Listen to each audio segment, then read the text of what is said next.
The Arsenal fans asked for more goals last season, and at the start of this season, oh boy have the team responded. Smashing 4 past Leicester in their first game at the Emirates Stadium this season, the vibes were simply immaculate, and there was quite a bit to digest too. From the magic of Gabriel Jesus, the resilience of the team, and that William Saliba moment in the second half. As per, let's break it down and discuss the 5 things that we learnt from Arsenal 4, Leicester 2.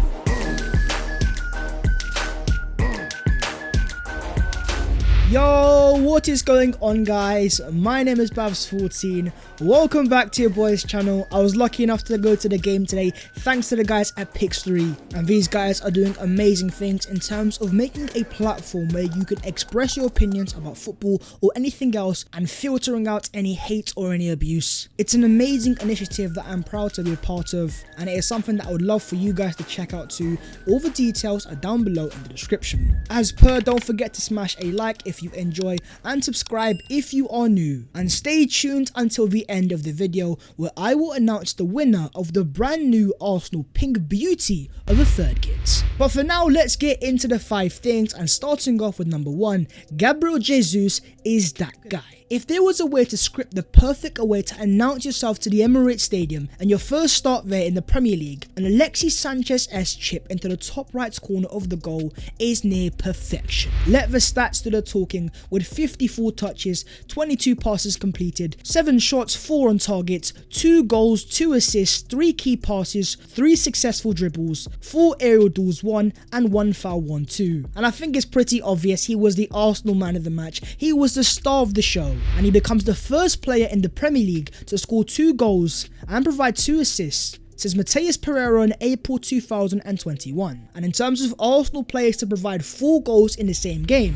he becomes the first player since Alexis Sanchez did against West Ham in 2016. And what we got was 2 very different goals that showcase his brilliance in different ways. The first goal showcases his ability to find that moment of magic. Top bins, chip, it is such a hard skill to do, and it's a goal which Arsenal fans didn't see last season. Last year when the youngsters were performing, we needed that moment of magic, and we didn't have any players in the squad that were able or capable of doing that. Spurs have the likes of Kane and Son, City De Bruyne, Liverpool have the likes of Trent and Salah. But in terms of the Arsenal, have we found that guy in Gabriel Jesus? Personally, I do think so. But just as important as the first goal was the second goal, and it showcased a different aspect of Jesus. The fox in the box, the predator, the instincts of a top striker, anticipating that ball to go to the far post. It's something that you see from the best of the best strikers. It's something that seems to come very natural to him, and in this moment again, where last season Arsenal had Lacazette on the edge of the box, put the word up, this year the Arsenal have a true predator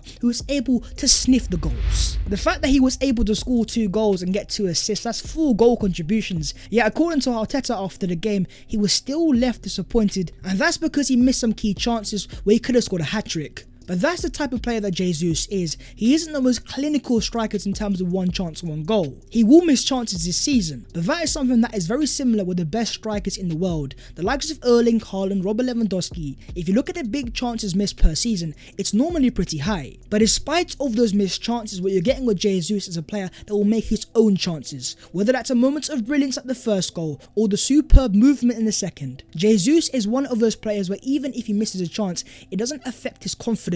He's still able to be a menace, and even if he isn't on the score sheet, his ability to link up play, to provide the assist, will help Arsenal in general score more goals and be far more threatening. My question to you guys is, come the end of the season, how many goals do you think Gabriel Jesus is going to have?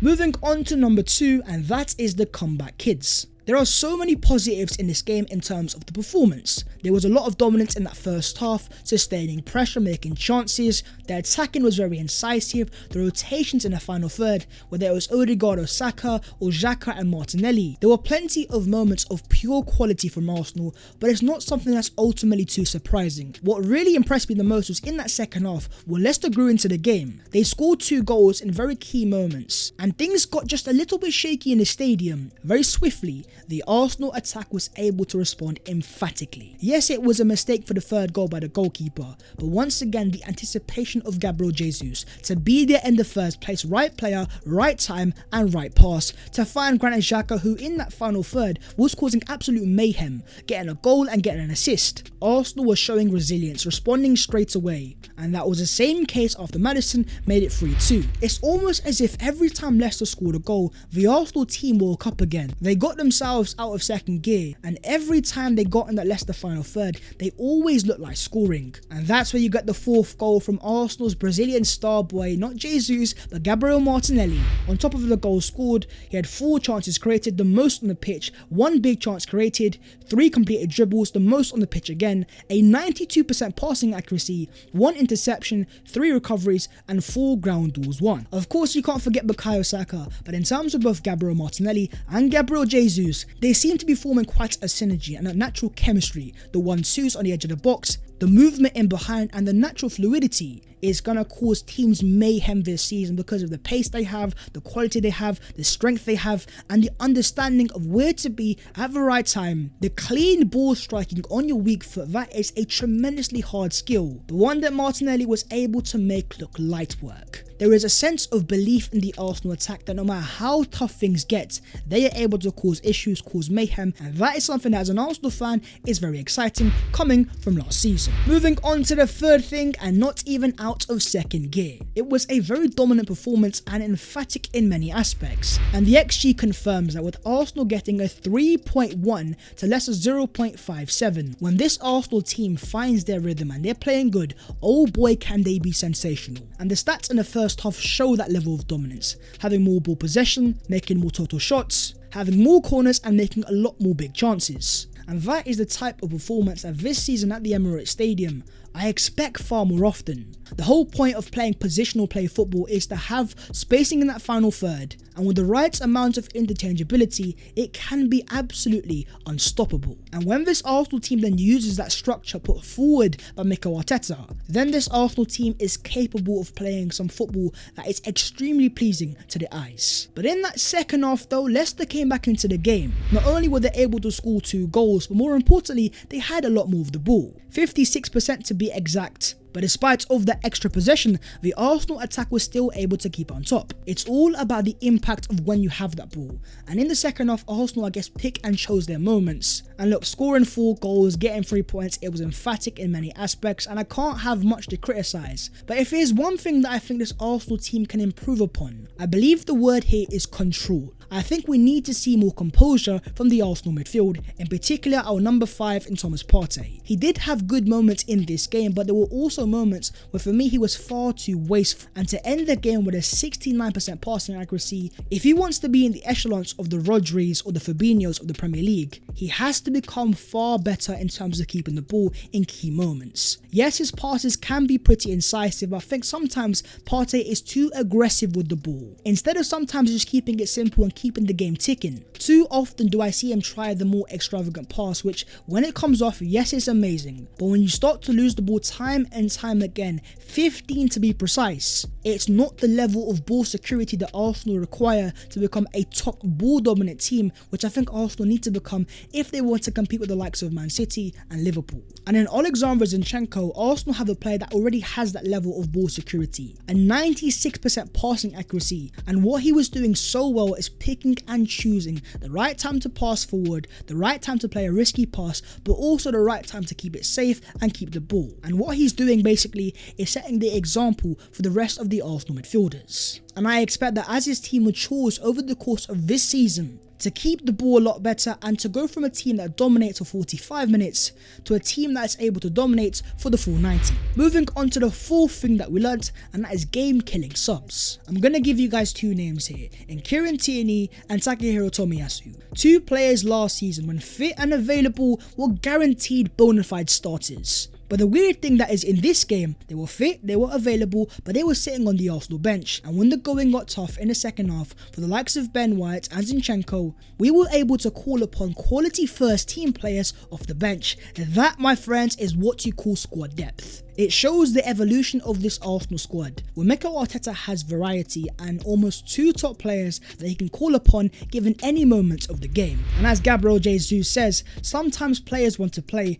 and I'm the same. Here I come, I train every day, and me and Eddie. Finishing, he has a lot of quality, a lot of confidence to play as well. I think Arsenal have 2 good strikers. Alongside Emil Smith-Rowe, Nketiah of the Arsenal bench look once again very sharp, and that again is an indication to squad depth. And then you add in Fabio Vieira, who wasn't quite ready just yet to be involved in this game. Of course, you have to give a lot of credit to Granit Xhaka, getting a goal, getting an assist, and looking pretty dangerous as a box-to-box number 8. If you then add in Fabio Vieira, who is a natural number 8, just imagine the rotations of Martinelli, Vieira, Odegaard, Saka, and then you have Gabriel Jesus. There were a lot of questions asked last season of Mikel Arteta's ability to coach and form an attack. But in terms of this season, a lot of those questions are being answered. And while we're on the topic of talking about number 8 type of profiles, we have to talk about Youri Tielemans.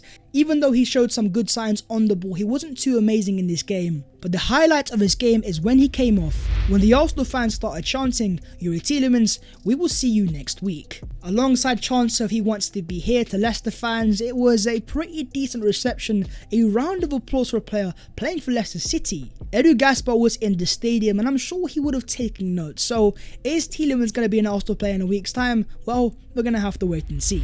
Moving on to the 5th thing, and that is a fan base united. Once again, I have to give a massive shout out to the guys at Pick Story for sending your boy to this game, because the vibes were fantastic and I was able to experience atmosphere at the Emirates Stadium, whether that was walking around before the game or chanting during the game. Atmosphere that I have not seen almost ever as my time going to Arsenal games. This video of the clock in the 95th minute shows the fans jumping around, chanting. It once again shows the level of support the fans have, and overall a fan base that is clearly united. A fan base that is supporting the players and feels connected. And the prime example of that was William Saliba after he scored his own goal in the second half. Instead of fans maybe getting on his back or almost going quiet, there was cheers of support, cheers of fans saying "come on, let's go again," and cheers of fans getting behind the player.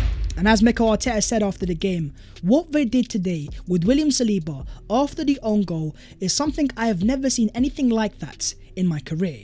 That shows the connection. We should be really proud to play in front of them because that was special. Too often as football fans and even Arsenal fans, we're a little bit too harsh on young players. But when you have the quality of William Saliba and fans can see that, not only would they give you patience, but also they'll give you support. And talking about the support, it was also very vocal for the Arsenal manager Mikel Arteta, who has now made it 51 wins as an Arsenal manager, only 2nd on the list of Arsenal managers to get that really quickly, only behind the great Arsene Wenger. And here is how it looks for Arsenal in the Premier League table, 2nd only to Man City with 6 points out of a possible 6. And in terms of what's next, you've got Bournemouth away, Fulham at home, Aston Villa at home, Manchester United away, Everton at home, followed by Brentford away. Those next 3 games of Bournemouth, Fulham and Aston Villa stand out to me straight away, and the games that, if I'm honest, I think Arsenal should be able to maximise their points. When you're looking at the rival fixtures of Spurs versus Chelsea, United versus Liverpool, it is almost the perfect opportunity for Arsenal to open up an early season lead. But for now, that's the video there and there. So if you have enjoyed, smash a like and subscribe if you are new. Oh, and in terms of the winner of the brand new Arsenal pink kit, don't think I've forgotten. The winner of the shirt goes to XA Dream, who was able to confirm that he commented how many points he thought Arsenal was going to get. He smashed the like button and subscribed and even turned on the notifications. And also followed your boy's Instagram. And now XA has his pink beauty on his way. There will be a lot more giveaways on this channel, and the next one is when I hit 20k on the Instagram. The support that you guys show your boy on a consistent basis is so crazy from across the world. I am truly so grateful. So thank you so much for watching this video of the 5 things that we learnt from Arsenal 4, Leicester 2, 3 points in the bag, 4 goals into the back of the net, and sensational scenes at the Emirates Stadium. Where to next? Let's wait and see. But until then, take care of yourselves, keep smiling, and have a great